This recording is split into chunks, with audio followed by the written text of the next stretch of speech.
ಅಡಿಯಲ್ಲಿ ತಾಲೂಕಿನ 27 ಗ್ರಾಮಗಳ ಕೆರೆ ತುಂಬಿಸಿ ಆ ಗ್ರಾಮಗಳ ಕುಡಿಯುವ ನೀರಿನ ಬವಣೆ ನೀಗಿಸುವುದಾಗಿ ಭರವಸೆಯನ್ನ ನೀಡಲಾಗಿತ್ತು. ಆದರೆ ಎತ್ತಿನ ಹೊಳೆ ಯೋಜನೆ ನಮ್ಮ ತಾಲೂಕಿನ ಮೂಲಕ ಹಾದು ಹೋಗುತ್ತಿದ್ದರೂ ನಮ್ಮ ರೈತಾಪಿ ಜನರಿಗೆ ಒಂದು ತಂಬಿಗೆ ನೀರು ಸಿಗದಂತೆ ತಾರತಮ್ಯವನ್ನು ಎಸಗಲಾಗುತ್ತಿದೆ. ಹಾಗೂ ದೊಡ್ಡಬಳ್ಳಾಪುರ ತಾಲೂಕಿಗೆ ಮಂಜೂರಾಗಿದ್ದಂತಹ ಸ್ಮಾರ್ಟ್ ಸಿಟಿ ಯೋಜನೆಯನ್ನು ದಾಬಸ್ಪೇಟೆಗೆ ಸ್ಥಳಾಂತರಿಸಿರುವುದು ತಾಲೂಕಿನಲ್ಲಿ ನಡೆಯಬೇಕಿದ್ದ ಅಭಿವೃದ್ಧಿ ಕಾರ್ಯಗಳು ಸಹ ಕುಂಠಿತವಾಗುತ್ತಿದೆ. ಈ ಎಲ್ಲ ಕಾರಣಗಳಿಂದಾಗಿ ಜನ, ಸಂಘಟನೆಗಳು, ಜನಪ್ರತಿನಿಧಿಗಳು, ನಾಗರಿಕರು ಹಾಗೂ ವಿದ್ಯಾರ್ಥಿಗಳನ್ನು ಎಚ್ಚರಿಸುವ ಅನಿವಾರ್ಯತೆ ನಮ್ಮ ಮುಂದಿದೆ. ಹಾಗಾಗಿ ನಮ್ಮ ಕರ್ನಾಟಕ ಪತ್ರಕರ್ತರ ಕ್ಷೇಮಾಭಿವೃದ್ಧಿ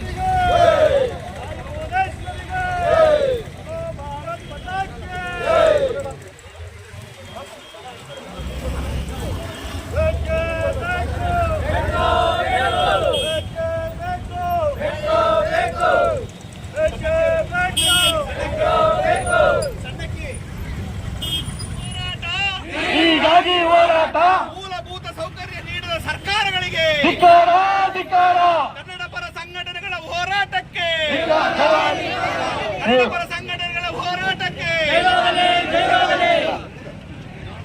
ಹಲೋ ಭಾರತ್ ಮಾತಾಕ್ಕೆ ತಾಯಿ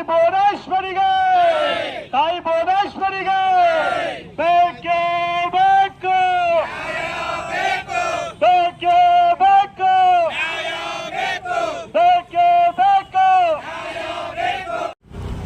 ದೊಡ್ಡಬಳ್ಳಾಪುರಕ್ಕೆ ಎತ್ತಿನ ಹೊಳೆ ಯೋಜನೆ ರೂಪುರೇಷೆಗಳಾದಾಗ ದೊಡ್ಡಬಳ್ಳಾಪುರಕ್ಕೆ 27 ಹಳ್ಳಿಗಳ ಕೆರೆಗಳನ್ನು ತುಂಬಿಸ್ತೀವಿ. ಅದಕ್ಕೆ ಆ ಗ್ರಾಮಗಳ ಕುಡಿಯುವ ನೀರಿನ ಬವಣೆಯನ್ನು ಬಗೆಹರಿಸ್ತೀವಿ ಅಂತ ಹೇಳಿದ್ರು.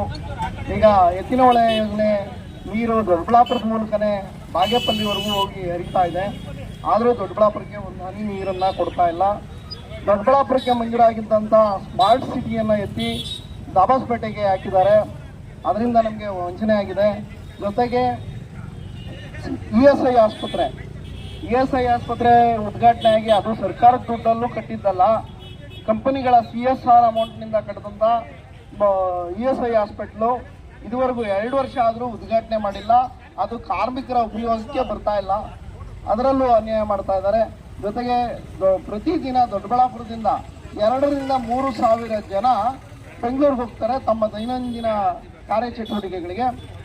ಆದ್ರೂ ನಮಗೆ ಒಂದು ಮೆಟ್ರೋ ವ್ಯವಸ್ಥೆಯನ್ನು ನಮಗೆ ಮಾಡಿಕೊಡೋದಕ್ಕೆ ಸರ್ಕಾರಗಳು ತಾರತಮ್ಯವನ್ನು ತೋರ್ತಾ ಇದೆ. ಈ ಎಲ್ಲ ಹಿನ್ನೆಲೆಯಲ್ಲಿ ನಾವು ದೊಡ್ಡಬಳ್ಳಾಪುರದ ಕರ್ನಾಟಕ ಪತ್ರಕರ್ತರ ಕ್ಷೇಮಾಭಿವೃದ್ಧಿ ಸಂಘದ ಬೆಂಗಳೂರು ಗ್ರಾಮಾಂತರ ಜಿಲ್ಲೆ ಮತ್ತು ದೊಡ್ಡಬಳ್ಳಾಪುರ ತಾಲೂಕಿನ ವತಿಯಿಂದ ಈ ಒಂದು ಜನಜಾಗೃತಿ ಅಭಿಯಾನವನ್ನು ಹಮ್ಮಿಕೊಂಡಿದ್ದೀವಿ. ಈ ಜನಜಾಗೃತಿ ಅಭಿಯಾನಕ್ಕೆ ಪತ್ರಕರ್ತರು, ಕನ್ನಡ ಪರ ಹೋರಾಟಗಾರರು ಆದಂಥ ತೂಕೆರೆ ಶರೀಫ್ ಅವರು ಬಂದಿದ್ದಾರೆ. ಅವ್ರಿಗೆ ನಾನು ಸ್ವಾಗತವನ್ನು ಕೊಡ್ತಾ ಇದ್ದೀನಿ. ದೊಡ್ಡಬಳ್ಳಾಪುರ ಕನ್ನಡ ಪಕ್ಷದ ರಾಜ್ಯ ಮುಖಂಡರಾದಂಥ ಸಂಜೀವ್ ನಾಯ್ಕ ಅವರು ಬಂದಿದ್ದಾರೆ. ಅವರಿಗೆ ನಾನು ಸ್ವಾಗತವನ್ನು ಕೊಡ್ತಾ ಇದ್ದೀನಿ. ನಮ್ಮ ಸಂಘಟನೆಯ ಪತ್ರಕರ್ತರ ಸಂಘಟನೆಯ ರಾಜ್ಯ ಸಹ ಕಾರ್ಯದರ್ಶಿಗಳಾದಂಥ M. ದೇವರಾಜ್ ಅವರು ಬಂದಿದ್ದಾರೆ. ಅವರಿಗೆ ನಾನು ಸ್ವಾಗತವನ್ನು ಕೊಡ್ತಾ ಇದ್ದೇನೆ. ಜಿಲ್ಲಾಧ್ಯಕ್ಷರಾದಂಥ HS. ವೆಂಕಟೇಶ್ ಅವರು ಬಂದಿದ್ದಾರೆ. ಅವರಿಗೆ ನಾನು ಸ್ವಾಗತವನ್ನು ಕೊಡ್ತಾ ಇದ್ದೇನೆ. ಬೆಂಗಳೂರು ಗ್ರಾಮಾಂತರ ಜಿಲ್ಲಾ ಪ್ರಧಾನ ಕಾರ್ಯದರ್ಶಿಯಾದಂಥ M. ಚೆನ್ನಿಗರಾಯಪ್ಪ ಅವರು ಬಂದಿದ್ದಾರೆ. ಅವರಿಗೆ ನಾನು ಸ್ವಾಗತ ಕೊಡ್ತಾ ಇದ್ದೇನೆ. ಪ್ರಜಾ ವಿಮೋಚನಾ ಸಮಿತಿಯ ರಾಜ್ಯ ಕಾರ್ಯಾಧ್ಯಕ್ಷರಾದಂಥ ಗುಳ್ಳೆ ಹನುಮಣ್ಣ ಅವರು ಬಂದಿದ್ದಾರೆ. ಅವರಿಗೆ ನಾನು ಸ್ವಾಗತವನ್ನು ಕೊಡ್ತಾ ಇದ್ದೇನೆ. ಹಾಗೆ ಪ್ರಮೀಳಾದೇವ ಮಹಾದೇವ್ ಅವರು ಇನ್ನೇನು ಬರ್ತಾ ಇದ್ದಾರೆ. ಅವ್ರಿಗೂ ನಾನು ಅವರ ಅನುಪಸ್ಥಿತಿಯಲ್ಲಿ ನಾನು ಸ್ವಾಗತವನ್ನು ಕೊಡ್ತಾ ಇದ್ದೇನೆ. ನೇರಳಘಟ್ಟ ರಾಮಮೂರ್ತಿ ಅವರು ಬರ್ತಿದ್ದಾರೆ. ಅವ್ರಿಗೂ ನಾನು ಸ್ವಾಗತವನ್ನು ಕೊಡ್ತಾ ಇದ್ದೇನೆ. ಕನ್ನಡ ಜಾಗೃತ ವೇದಿಕೆಯ ಜಿಲ್ಲಾಧ್ಯಕ್ಷರಾದಂಥ M. ನಾಗರಾಜ್ ಅವರು ಬಂದಿದ್ದಾರೆ. ಅವ್ರಿಗೂ ನಾನು ಈ ಸಂದರ್ಭದಲ್ಲಿ ಸ್ವಾಗತವನ್ನು ಕೊಡ್ತಾ ಇದ್ದೇನೆ. ತಾನಾ ಪ್ರಭುದೇವ್ ಅವರು ಇನ್ನೇನು ಬಂದು ಸೇರ್ಕೊಳ್ಳೋರಿದ್ದಾರೆ. ಅವ್ರಿಗೂ ನಾನು ಈ ಸಂದರ್ಭದಲ್ಲಿ ಸ್ವಾಗತ ಕೊಡ್ತಾ ಇದ್ದೇನೆ. ಹಾಗೆ ದೊಡ್ಡಬಳ್ಳಾಪುರ ತಾಲೂಕಿನ ಹಲವಾರು ಜನಪರ ಸಂಘಟನೆಗಳ ಪದಾಧಿಕಾರಿಗಳು, ನಮ್ಮ ತಾಲೂಕು ಮತ್ತು ಜಿಲ್ಲಾ ಘಟಕದ ಪದಾಧಿಕಾರಿಗಳು ಈ ಸಭೆಗೆ ಬಂದಿದ್ದಾರೆ. ಅವರಿಗೆ ನಾನು ನಮ್ಮೆಲ್ಲರ ಪರವಾಗಿ ತುಂಬು ಹೃದಯದ ಸ್ವಾಗತವನ್ನು ಕೊಡ್ತಾ ಇದ್ದೇನೆ. ಹಾಗೆ JDSನ ರಾಜ್ಯ ಪ್ರಧಾನ ಕಾರ್ಯದರ್ಶಿಗಳಾದಂಥ ಹರೀಶ್ ಗೌಡ್ರು ಅವರು ಬರ್ತಾ ಇದ್ದಾರೆ. ಅವ್ರಿಗೂ ನಾನು ಸ್ವಾಗತವನ್ನು ಕೊಡ್ತಾ ಇದ್ದೇನೆ. ಈಗ ಕಾರ್ಯಕ್ರಮ ಒಂದು ಅರ್ಧ ಗಂಟೆಯಲ್ಲಿ ಮುಗಿಯುತ್ತೆ. ದಯಮಾಡಿ ಯಾವುದೇ ಕಾರ್ಯಕರ್ತರಾಗಲಿ ಪದಾಧಿಕಾರಿಗಳಾಗಲಿ ಕಾರ್ಯಕ್ರಮ ಮುಗಿಯೋವರೆಗೂ ಹೋಗಬಾರ್ದು ಅಂತ ಕೇಳ್ಕೊಳ್ತಾ ಇದ್ದೇನೆ. ಈಗ ಈ ಕಾರ್ಯಕ್ರಮವನ್ನು ಕುರಿತು ಕನ್ನಡ ಪರ ಹೋರಾಟಗಾರರು ಹಾಗೂ ಪತ್ರಕರ್ತರು ಆಗಿರುವಂಥ ತೂಗೆರೆ ಶರೀಫ್ ಅವರು ಎರಡು ಮಾತಾಡಬೇಕು ಅಂತ ಕೇಳ್ಕೊಳ್ತಾ ಇದ್ದೀನಿ. ಏನು ಇವತ್ತಿನ ದಿವಸ ಕರ್ನಾಟಕ ಕ್ಷೇಮಾಭಿವೃದ್ಧಿ ಸಂಘ ಮತ್ತು ಇತರೆ ಕನ್ನಡ ಪರ ಸಂಘಟನೆಗಳು ಕನ್ನಡ ಕ್ಷೇಮಾಭಿವೃದ್ಧಿ ಸಂಘದ ಅಧ್ಯಕ್ಷತೆಯಲ್ಲಿ ಇವತ್ತಿನ ದಿವಸ ಏನು ಹೋರಾಟ ಒಂದು ಪ್ರಾರಂಭ ಮಾಡಿದ್ದೀರಾ, ಈ ಒಂದು ಹೋರಾಟ ಕಳೆದ ವರ್ಷ ಹೋರಾಟಗಳು ಅಷ್ಟೊಂದು ಏನು ಕಾಣಲಿಲ್ಲ. ಜನವರಿನಲ್ಲೇ ಪ್ರಥಮ ಹೋರಾಟ ಇದು. ನಮಗೆ ಹೆಮ್ಮೆ ಅನ್ನಿಸ್ತಾ ಇದೆ, ಜನವರಿನಲ್ಲಿ ಪ್ರಥಮ ಹೋರಾಟ. ಈ ಹೋರಾಟಗಳು ಸದಾ ಇದೇ ರೀತಿ ದೊಡ್ಡಬಳ್ಳಾಪುರದಲ್ಲಿ ಸಮಸ್ಯೆಗಳ ಕುರಿತು ಹೋರಾಟಗಳು ಆಗಲಿ ಅಂತ ನಾನು ಆಶಿಸ್ತಾ ಒಂದೆರಡು ಮಾತಾಡೋಕ್ಕೆ ಇಷ್ಟಪಡ್ತಾ ಇದ್ದೀನಿ. ಆತ್ಮೀಯರೇ, ಸಂಖ್ಯೆ ಏನು, ವಿಸ್ತೀರ್ಣ ಏನು, ಈ ವಿಸ್ತೀರ್ಣದ ಜನಸಂಖ್ಯೆಯ ಇದರಲ್ಲಿ ಮೆಟ್ರೋ ಯಾಕೆ ಬರಬಾರ್ದು? ಮೆಟ್ರೋ ಎಲ್ಲವರೆಗೂ ಬಂದಿದೆ, ಇದನ್ನ ನಾವು ಮನಗಂಡಬೇಕು. ಈಗಾಗಲೇ ದೇವನಹಳ್ಳಿ ಅಂತಾರಾಷ್ಟ್ರೀಯ ವಿಮಾನ ನಿಲ್ದಾಣಕ್ಕೆ ಮೆಟ್ರೋ ಬಂದಿದೆ, ರಾಜನಕುಂಟೆಗೆ ಬರೋದಿದೆ. ಆದರೆ ಯಲಹಂಕ ಬಂದಿರೋ ಅಂತ ಮೆಟ್ರೋ ಇನ್ನ ಕೇವಲ 20 ಕಿಲೋಮೀಟರ್ ಅಂತರದಲ್ಲಿ ಯಾಕೆ ಬರಬಾರ್ದು? ಯಾಕೆ ಇದನ್ನ DPR ಮಾಡಬಾರ್ದು? ನೋಡಿ, ಯಾವತ್ತೂ ಅಷ್ಟೇ ರಾಜಕಾರಣಿಗಳಿಗೆ ತನ್ನದೇ ಆದ ಮೌಲ್ಯಗಳಿರ್ಬೇಕು. ಬರೇ ಗೆದ್ಬಿಟ್ಟು ರಾಜಕಾರಣಿಗಳಾದ್ರೆ ಇಲ್ಲಿ ಏನು ಪ್ರಯೋಜನ ಇಲ್ಲ. ರಾಜಕಾರಣಿಗಳು ನಮ್ಮ ತಾಲ್ಲೂಕಿಗೆ, ನಮ್ಮ ಜಿಲ್ಲೆಗೆ ಏನಾದರೂ ಮಾಡ್ಬೇಕಂತ ಅವ್ರ ಮನಸ್ಥಿತಿ, ಗಟ್ಟು ನಿಲುವು. ಮಾತಾಡಕ್ಕೆ ಮನಸ್ಸಿಲ್ಲ, ಆದರೂ ಭಾರವಾದ ಮನಸ್ಸಿನಿಂದ ಮಾತಾಡಬೇಕಾಗಿದೆ. ಕರ್ನಾಟಕ ಪತ್ರಕರ್ತರ ಕ್ಷೇಮಾಭಿವೃದ್ಧಿ ಸಂಘದ ಅಡಿಯಲ್ಲಿ ಒಂದು ದೊಡ್ಡಬಳ್ಳಾಪುರ ತಾಲೂಕಿನ ಅಭಿವೃದ್ಧಿಗೆ ಒಂದು ಬುನಾದಿಯನ್ನು ಹಾಕ್ತಕ್ಕಂಥ, ಇಂದಿನ ಪ್ರಾರಂಭಿಕ ಕಿಡಿಯನ್ನು ಹಚ್ಚಿರ್ತಕ್ಕಂಥ ಎಲ್ಲ ನನ್ನ ಮಾಧ್ಯಮ ಮಿತ್ರರಿಗೆ ನನ್ನ ವೈಯಕ್ತಿಕವಾಗಿ ಅನಂತ ಧನ್ಯವಾದಗಳು. ಯಾಕೆಂದರೆ ದೊಡ್ಡಬಳ್ಳಾಪುರ ಬಯಲು ಸೀಮೆ ಪ್ರದೇಶದ ವ್ಯಾಪ್ತಿಯಲ್ಲಿ ಬರ್ತದೆ. ಬಹಳ ವರ್ಷಗಳು ಬರವನ್ನ ಈ ದೊಡ್ಡಬಳ್ಳಾಪುರ ಅನ್ವಯಿಸಿದೆ. ಆದರೆ ಇವತ್ತು ಕರ್ನಾಟಕದ ಭೂಪಟದಲ್ಲಿ, ಭಾರತದ ಭೂಪಟದಲ್ಲಿ ದೊಡ್ಡಬಳ್ಳಾಪುರ ತಾಲೂಕು ಬಹಳ ವೇಗವಾಗಿ ಬೆಳೀತಕ್ಕಂಥ ಒಂದು ತಾಲೂಕಾಗಿರ್ತಕ್ಕಂಥದ್ದು ಕಾಣ್ತಿದ್ದೀವಿ. ಬಹುಶಃ ನಮ್ಮ ಈ ಜಾಗಕ್ಕೆ ನಾವೆಲ್ಲ ಕೂಡ 3 ಕೈಗಾರಿಕಾ ಪ್ರದೇಶಗಳು ಬರ್ತಾ ಇದೆ. ಒಂದು ಬಾಚಟ್ಟಹಳ್ಳಿ, ಒಂದು ITBT, ಇನ್ನೊಂದು ಕೂಡ ದಾಬಸ್ಪೇಟೆ. ಇಲ್ಲಿ ಬರ್ತಕ್ಕಂಥ ಹೊರ ರಾಜ್ಯದ ಜನ ಕೆಲಸ ಮಾಡ್ತಕ್ಕಂಥವ್ರು, ಸ್ಥಳೀಯರು, ಇವರೆಲ್ಲರೂ ಕೂಡ ಇವತ್ತು ಬಂದೋಗ್ತಕ್ಕಂಥ ಜನಸಂಖ್ಯೆ ಬಹಳ ಜಾಸ್ತಿ ಆಗ್ತಾ ಇದೆ. ಬಂದೋಗ್ತಕ್ಕಂಥವ್ರು ಕೇವಲ ಬಂದು ಇಲ್ಲಿ ವಿದ್ದು ಹೋಗಲ್ಲ. ಇಲ್ಲಿ ಅವರು ತಮ್ಮ ಮೂಲ ಅಸ್ತಿತ್ವವನ್ನ, ಇಲ್ಲೇ ಬದುಕನ್ನ ಸಾಗಿಸೋದಕ್ಕೆ, ಅದು ಜನಸಾಮಾನ್ಯ ಬದುಕನ್ನ ಸಾಗಿಸ್ಲಿಕ್ಕೆ ಕೂಡ ದಾರಿಯನ್ನ ಕಾಣ್ಕೊಳ್ತಾರೆ. ಇವತ್ತು ಯಾರನ್ನೋ ಹಿಡಿತಾರೆ, ರೇಷನ್ ಕಾರ್ಡ್ ಮಾಡಿಸ್ತಾರೆ, ಇವತ್ತು ಯಾರನ್ನೋ ಹಿಡಿತಾರೆ, ಆಧಾರ್ ಮಾಡಿಸ್ತಾರೆ, ಇನ್ಯಾವುದೋ ಸರ್ಕಾರಿ ಸೌಲಭ್ಯಕ್ಕಾಗ್ತಾರೆ. ಅದಾದ್ಮೇಲೆ ಕೂಡಿಟ್ಕೊಂಡು ಯಾವುದೋ ಒಂದು ನಿವೇಶನ ತಗೊಳ್ತಾರೆ, ಮನೆ ಕಟ್ತಾರೆ. ಇವೆಲ್ಲ ಕೂಡ ಅಗತ್ಯವಾಗಿ ಆಗ್ಬೇಕಾಗ್ತದೆ. ಆದರೆ ನಮ್ಮ ಮುಂದೆ ಇರ್ತಕ್ಕಂಥ ಪ್ರಶ್ನೆ, ಇವತ್ತು ಸ್ಮಾರ್ಟ್ ಸಿಟಿ ಮಾಡ್ತೀವಿ ಅಂತ ಹೇಳಿದ್ರಿ, ಅದು ಇವತ್ತು ಎಲ್ಲಿಯೂ ನಮ್ಮ ದೊಡ್ಡಬಳ್ಳಾಪುರ ತಾಲೂಕಿನ ಬೇರೆ ಕಡೆ ಬರ್ತದೆ ಅಂತಕ್ಕಂಥ ಸುದ್ದಿ ಇದೆ. ಇರ್ತಕ್ಕಂಥ ಜನಕ್ಕೆ ನಾವು ಇದುವರೆಗೂ ಕೂಡ ಮೂಲಭೂತ ಸೌಲಭ್ಯಗಳನ್ನ ಕೊಡ್ಲಿಕ್ಕೆ ಸಾಧ್ಯ ಆಗಿಲ್ಲ. ಬಹುಶಃ ಈ ದೊಡ್ಡಬಳ್ಳಾಪುರದ ತಾಲೂಕಿನ ಜನಸಂಖ್ಯೆ ಇವತ್ತು ಹತ್ರ 3,80,000ಕ್ಕೂ ಕೂಡ ಮೀರ್ತಾ ಇದೆ. ನಗರದ ಜನಸಂಖ್ಯೆ ಹತ್ರ 2011ರ ಒಂದು ಜನಗಣತಿ ಪ್ರಕಾರ 1 ಕೋಟಿ, 1 ಲಕ್ಷ. ಆದರೆ ಇವತ್ತು ನಾವು 3 ಲಕ್ಷಕ್ಕೂ ಕೂಡ ಹೆಚ್ಚಾಗಿ ನಿರೀಕ್ಷೆ ಮಾಡ್ತಕ್ಕಂಥ ವ್ಯವಸ್ಥೆ ಇದೆ. ಈ ಎಲ್ಲ ಜನರಿಗೂ ಕೂಡ ಕುಡಿಯೋ ನೀರು ಕೊಡಬೇಕು, ವಸತಿ ಕೊಡಬೇಕು, ರಸ್ತೆ ಕೊಡಬೇಕು, ದೀಪ ಕೊಡಬೇಕು. ಎಲ್ಲ ಜವಾಬ್ದಾರಿಯನ್ನು ಕೂಡ ಸ್ಥಳೀಯ ಸಂಸ್ಥೆಗಳ ಮೇಲೆ ಇರ್ತಕ್ಕಂಥದ್ದು. ಬಹುಶಃ ದೊಡ್ಡಬಳ್ಳಾಪುರ ಹೋರಾಟಕ್ಕೆ ಹೆಸರುವಾಸಿ ಆಗಿರ್ತಕ್ಕಂಥದ್ದು. ಆ ಐಕ್ಯತೆ ಹೋರಾಟ ಮತ್ತೊಮ್ಮೆ ಕಾಣಿದ್ರೆ ನಾವು ಸ್ವಲ್ಪ ಆದ್ರೂ ಕೂಡ ನಮ್ಮ ಹಕ್ಕನ್ನ ಪ್ರತಿಪಾದಿಸಬಹುದು ಅಂತಕ್ಕಂಥದ್ದು ನನ್ನ ವಿಚಾರ. ಯಾಕೆ ಅಂತ ಹೇಳಿದ್ರೆ, ಬಹುಶಃ 60 ದಿನಗಳು ನಿರಂತರವಾಗಿ ತಾಲೂಕು ಕಚೇರಿ ಮುಂದೆ, ಜಿಲ್ಲೆ ದೊಡ್ಡಬಳ್ಳಾಪುರ ಜಿಲ್ಲೆ ಆಗಬೇಕು ಅಂತ ಹೋರಾಟವನ್ನು ಮಾಡಿದ್ವಿ. ನೀವು ನಾವೆಲ್ಲ ಸೇರಿಕೊಂಡು ಪ್ರಗತಿ ಕಾಣಲಿಲ್ಲ. ನಮ್ಮ ಇವತ್ತು ಕೂಡ ದೇವನಹಳ್ಳಿಯಲ್ಲೇ ಕಾರ್ಯಕ್ರಮಗಳು ನಡೀತಕ್ಕಂಥದ್ದು. ದೊಡ್ಡಬಳ್ಳಾಪುರದಲ್ಲಿ ಬಹುಶಃ 15,000 ಪವರ್ಗಳು ಹತ್ರ 60,000 ಮೇಲೆ ಇವತ್ತು ಮನೆ ದೀಪಗಳು ಕರೆಂಟ್ ಇದ್ರೂ ಕೂಡ ನಮ್ಮ ಎಕ್ಸಿಕ್ಯೂಟಿವ್ ಇಂಜಿನಿಯರ್ ಆಫೀಸ್ಗೆ ನಾವು ನೆಲಮಂಗಲಕ್ಕೆ ಹೋಗಬೇಕು.